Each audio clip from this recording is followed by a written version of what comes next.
वांग बटाटा इथे चिरून घेतलेला आहे.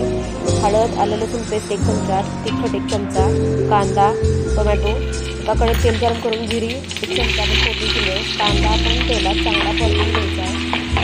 कांदा परतत आल्यावर आपण याच्यातच आलं लसूण पेस्ट चांगली भाजून घ्यायची तेलामध्ये.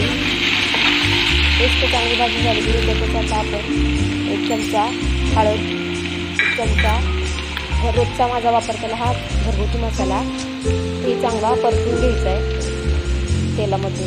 चांगला आपला परतला की मसाला याच्यामध्ये वांगा बटाट्याचे हे काप आपण मस्त या मसाल्यामध्ये परतून घ्यायचे चांगले.